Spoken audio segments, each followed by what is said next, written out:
पूछते हो happy new year मना सकते हैं? नहीं। फिर मुझे जुमला दोहराने की इजाजत दो। ये क्यों नहीं पूछते कि कुत्ता खा सकते हैं? ये सवाल तुझे समझ में आता है? सुअर खा सकते हैं क्या? क्यों नहीं पूछता? ये सवाल समझ में आता है? अम्मा से शादी क्यों नहीं कर सकते? ये सवाल समझ में आता है? बहन से शादी कर सकते हैं क्या? ये सवाल तुझे समझ में आ रहा है? ये सवाल करने से पहले तेरा ईमान तेरे सामने आ रहा। दोस्तों, जैसा कि आप तमाम को मालूम है कि 2024 का ये साल ख़त्म होने वाला है और बहुत जल्द 2025 वाला साल शुरू होने वाला है। तो इस साल के हवाले से और उस साल के ताल्लुक से जब दिसंबर का महीना ख़त्म हो जाता है और जनवरी का महीना शुरू होता है और नया साल शुरू होने वाला है, ये समझकर बहुत सारे ईमान वाले, बहुत सारे मुसलमान उस दिन या उस रात में जश्न का एहतिमाम करते हैं और खुशी का इजहार करते हैं। अपने दोस्तों के साथ, अपने चाहने वालों के साथ साले नौ का जश्न मनाते हैं। हालांकि शरीयत में इसकी कोई गुंजाइश नहीं है, बिल्कुल सरासर गलत है, दुरुस्त नहीं है। क्यों दुरुस्त नहीं है, क्यों जायज़ नहीं है, इन्हीं सारी बातों को, सारी चीज़ों को हज़रत मौलाना PM मुज़म्मिल साहब रशादी वाला जाही दामद बरकातुहुमुल आलिया की ज़ुबानी सुनेंगे। तो आप तमाम ही नाजरीन का इस्तकबाल हैं हमारे यूट्यूब चैनल MSR रिएक्ट पर। मैं आपका मेज़बान मोहम्मद नौशाद रशादी। चलिए हज़रत मौलाना PM मुज़म्मिल साहब रशादी वाला जाई का वो बयान और तकरीर को सुनते हैं। जो बयान और जो तकरीर हज़रत वाला की दिल को झंझोड़ने वाली है, बयान दिल को झंझोड़ने वाला है। अगर आप सुनेंगे तो हो सकता है कि आपके दिल को भी वो बात भा जाएगी, लग जाएगी। तो चलिए बिला ताखीर हज़रत मौलाना PM मुज़म्मिल साहब रशादी वाला जाही दामत बरकातुहुमुल आलिया का वो बयान सुनते। 3-4 दिन में तुम्हारा साल बदलने वाला है। हमारा नहीं बा। अरे 3-4 दिन में तुम्हारा साल बदलने वाला है। हजरत न हैप्पी न्यू ईयर मना सकते क्या हजरत? ये नहीं कि पूछा जहर पी सकते क्या हजरत? कुत्ता खा सकते क्या हजरत? सुअर खा सकते क्या हजरत? शराब पी सकते क्या हजरत? ये सवाल करना जैसा गुनाह है हैप्पी न्यू ईयर मनाना, ये सवाल करना भी उतना ही बड़ा गुनाह है। क्यों नहीं पूछता मुसलमान कि कुत्ता खा सकते हैं क्या? पूछ।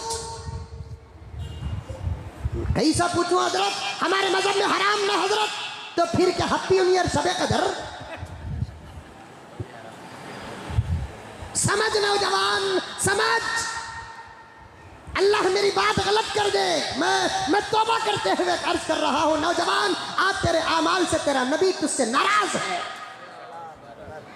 किसमिस की छुट्टी आती है, आने दीजिए, उनका अपना मजहब है। 1 जनवरी आने दीजिए, 31 दिसंबर जैसे 1 जनवरी वैसे, साल के बदलने से कुछ भी नहीं होगा, कुछ भी नहीं होगा। हैप्पी न्यू ईयर मुबारकबाद देना भी जायज नहीं। अगर कोई मैसेज करता है रिप्ले करना भी जायज नहीं। और मोबाइलों के वॉलपेपर और डिस्प्ले में हैप्पी न्यू ईयर का कोई जुमला लिखना भी जायज नहीं। खामोश नॉर्मल गुजारो। हमें क्या जरूरत है दूसरों का थूक चाटने की? हमारे पास सुन्नत का शहद मौजूद है। हमको क्या जरूरत है दूसरों का थूक चाटने की? हमारे पास सुन्नत का शहद मौजूद है, हमारे आका की सुन्नतें मौजूद है। अल्लाहु अकबर कबीरा, अल्लाहु अकबर कबीरा। अमल करो, अमल करो, अमल करो। और अपने घर की जवान और स्कूलों में पढ़ने वाली बच्चियों पर उस दिन कड़ी नजर करो, कड़ी नजर रखो। ये हमारा नौजवान तबका कंट्रोल से बाहर हो चुका है। नौजवान लड़कियों का तबका कंट्रोल से बाहर हो चुका है।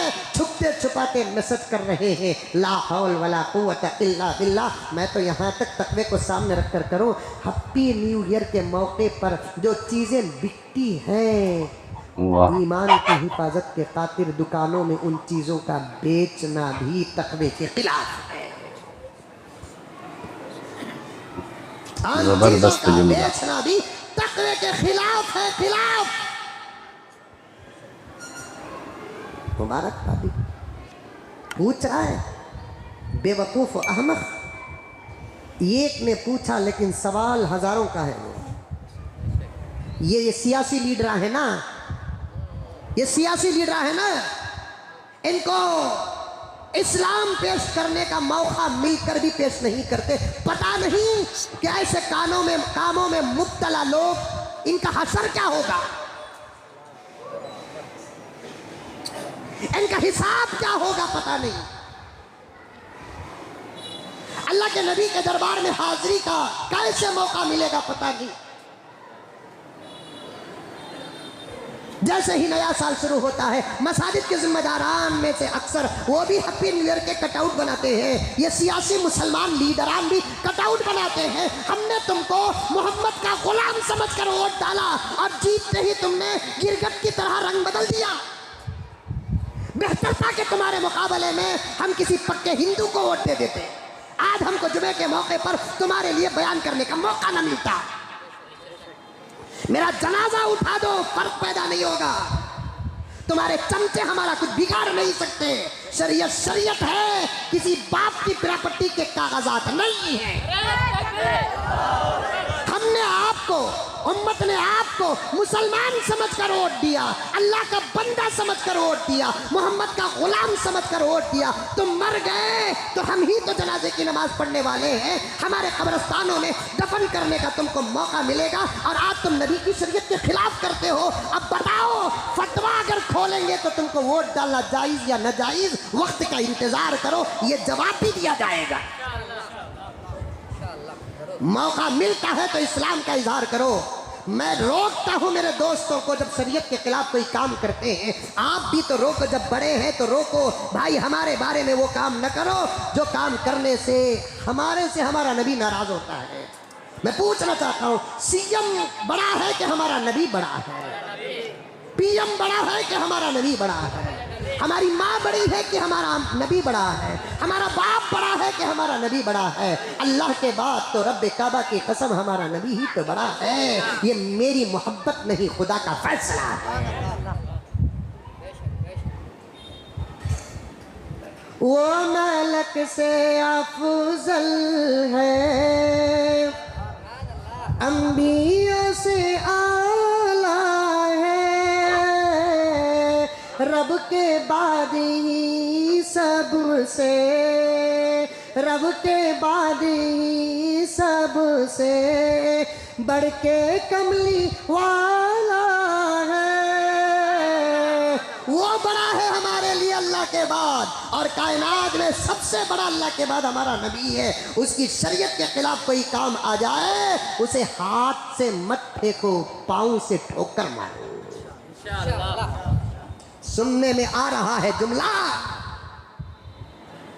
मेरे नबी के शरीयत के खिलाफ कोई काम आ जाए, उसे हाथ से मत फेंको, ठोकर मारो। मेरे नबी से बढ़कर कोई नहीं हमारे लिए। मेरे नबी के फरमान से बढ़कर किसी का फरमान नहीं। मेरे नबी के अमल से बढ़कर किसी का अमल नहीं। जो नबी मेरा लिया, हम मरकर भी वो लेंगे। जिसको मेरा नबी छोड़ दिया, खुदा की कसम हम कभी उसे हाथ लगाना तो दूर की बात के नजर भी नहीं डालेंगे। ये तरबियत कुरान हमको देता है। मा आताकुमुर रसूलु फखुदू, मा आताकुमुर रसूलु फखुदू वमा नहाकुम अन्हु फंतहू। तुम्हारा नबी जो लेकर आया, समंदर पार करके भी उसे ले लो। जो नबी तुम्हारा छोड़ दिया, खरीब भी है तो उसे थूक दो, बच जाओ। पूछते हो हैप्पी न्यू ईयर मना सकते हैं? नहीं, फिर मुझे जुमला दोहराने की इजाजत दो। ये क्यों नहीं पूछते कि कुत्ता खा सकते हैं? ये सवाल तुझे समझ में आता है? सुअर खा सकते हैं क्या? क्यों नहीं पूछता? ये सवाल समझ में आता है? अम्मा से शादी क्यों नहीं कर सकते? ये सवाल समझ में आता है, बहन से शादी कर सकते हैं क्या, ये सवाल तुझे समझ में आ रहा है? ये सवाल करने से पहले तेरा ईमान तेरे सामने आ रहा है, इसीलिए तो सवाल नहीं कर रहा है मेरे प्यारे। तेरी हर तरफ से मैं तौहीन नहीं, तेरी तारीफ ही करूंगा। अम्मा से शादी का सवाल क्यों नहीं करता, ईमान सामने आ रहा है। बहन से शादी का सवाल क्यों नहीं करता, ईमान सामने आ रहा है। बेटी से शादी का सवाल क्यों नहीं करता, ईमान सामने आ रहा है। कुत्ते के गोश्त का सवाल क्यों नहीं करता, ईमान सामने आ रहा है। सुअर के गोश्त का सवाल क्यों नहीं करता, ईमान सामने आ रहा है। फिर हैप्पी न्यू ईयर का सवाल क्यों करता है? उस वक्त तेरा ईमान कहाँ जाता है, मक्का जाता है कि मदीना जाता है? ईमान को कहीं जाने मत दे, ईमान को अपने साथ रख। ईमान को लेकर मक्का जा, ईमान को लेकर मदीना जा, ईमान को छोड़ कर न जा, ईमान को भेज कर तू यहाँ न मत रहे। इसी का नाम ईमान है, इसी को कुरान कहता है, या अय्युहल्लज़ीना आमनुत्तकुल्लाह हक्का तुकाती वला तमूतुन्ना इल्ला व अंतुम मुस्लिमून। तो दोस्तों, हज़रत मौलाना PM मुज़म्मिल साहब रशादी वाला जाहि दावत बरकातहुमुल आलिया ने नया साल के जश्न में शरीक होने वालों को ज़बरदस्त अंदाज में जवाब दिया है, और ये भी शरीयत की रूह से बतला दिया है कि हैप्पी न्यू ईयर कहना या उसका मुबारकबादी देना क्यों दुरुस्त नहीं, क्यों जायज़ नहीं है। सारी बात तफसील से आ गई है। अल्लाह तबारक व तआला से दुआ है कि अल्लाह तबारक व तआला हज़रत वाला के इल्म व अमल में इजाफ़ा अता फ़रमाए। अल्लाह तबारक व तआला तरक्कियात से नवाज़े और हर किस्म के शुरूर व फितन से हज़रत वाला की भरपूर हिफाजत अता फ़रमाए। अल्लाह तबारक व तआला सेहत व आफ़ियत वाली ज़िंदगी नसीब अता फ़रमाए। दोस्तों, फिर किसी अगले वीडियो में मुलाकात होगी, तब तक इजाज़त चाहता हूँ, दुआओं की दरख्वास्त करता हूँ। अस्सलामु अलैकुम व रहमतुल्लाहि व बरकातुहू।